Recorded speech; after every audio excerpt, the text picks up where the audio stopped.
छत्तीसगढ़ विधानसभा चुनाव के मद्देनजर भाजपा ने सोमवार को दोपहर 64 उम्मीदवारों की सूची जारी की। ये भाजपा उम्मीदवारों की दूसरी सूची है। पार्टी ने पूर्व मुख्यमंत्री रमन सिंह को राजनांदगांव से उम्मीदवार बनाया है। सूची में 3 सांसदों को टिकट दिया गया है, जबकि 2 पूर्व आईएएस और 9 महिलाएं शामिल हैं।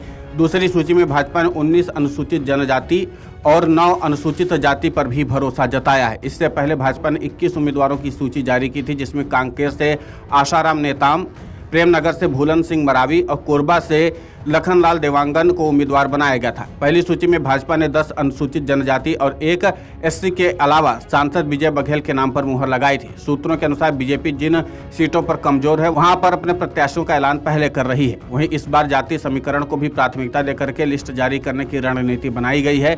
इस लिस्ट को भाजपा के राष्ट्रीय महासचिव एवं मुख्यालय प्रभारी अरुण सिंह ने जारी किया है। बता दें कि भाजपा ने अभी 64 सीटों पर अपने उम्मीदवारों की घोषणा की है। बता दें कि भाजपा द्वारा जारी इस लिस्ट में कई भाजपा सांसदों को भी टिकट दिया गया है। इन नामों में रेणुका सिंह और गीतामती साय जैसी सांसदों का भी नाम शामिल है। छत्तीसगढ़ विधानसभा चुनाव के मद्देनजर भाजपा ने सांसद रेणुका सिंह को भरतपुर सोनहत सीट से उम्मीदवार बनाया है। सांसद गोमती साय को पत्थलगांव से विधानसभा उम्मीदवार बनाया है। सांसद अरुण साव लोरमी विधानसभा सीट से उम्मीदवार चुने गए हैं। वहीं अन्य उम्मीदवारों की बात करें तो रमन सिंह को राजनांदगांव से उम्मीदवार बनाया गया है। विजय शर्मा को कवर्धा सीट से उम्मीदवार बनाया गया है। वहीं भरतलाल वर्मा को डोंगरगांव, विक्रम उसेंडी को अंतागढ़ से चुनाव लड़ेंगे।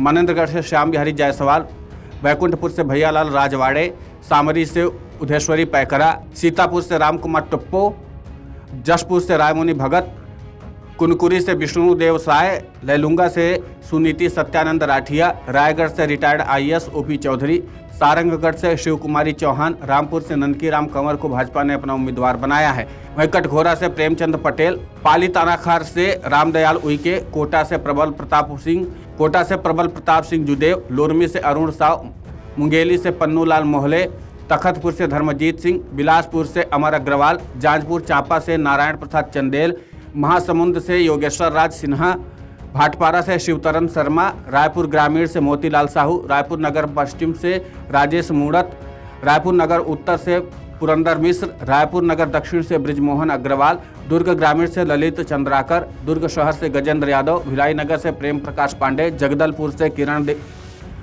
से किरण सिंह देव, दंतेवाड़ा से चेतराम अरामी को भाजपा ने अपना उम्मीदवार बनाया है। कुल मिलाकर के बीजेपी ने अपने इस लिस्ट में जातीय समीकरण का खासा ध्यान रखा है। साथ ही स्थानीय स्तर पर भी किन नेताओं की पकड़ कितनी ज्यादा है, इस बात को भी ध्यान में रखते हुए अपना फैसला लिया है।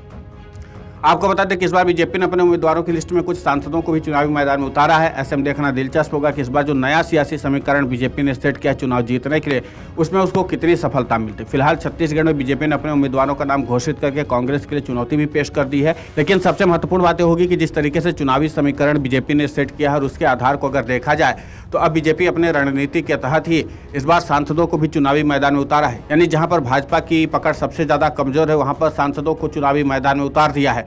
इसका मतलब साफ है कि भाजपा अपने चुनावी रणनीति को और भी ज्यादा पुख्ता करने के लिए और भी ज्यादा मजबूत करने के लिए सांसदों को मैदान में उतारा है। यानी कि सांसद अगर चुनावी मैदान में उतरेगा, जाहिर सी बात है विधायक स्तर के नेता को तो चुनौती देगा ही। इसलिए बीजेपी ने यह रणनीति अख्तियार की है। Video desk अमरउजाला.com। अमर उजाला अब आपके टीवी पर भी। अपने स्मार्ट टीवी पर YouTube पर सर्च करें अमर उजाला, चैनल सब्सक्राइब करें और देखें ताजा खबरें, वो भी HD क्वालिटी में। और हाँ, बेल आइकन दबाना ना भूलें ताकि हर खबर हो आपके घर। अमर उजाला, निष्पक्ष, निर्भीक, निरंतर।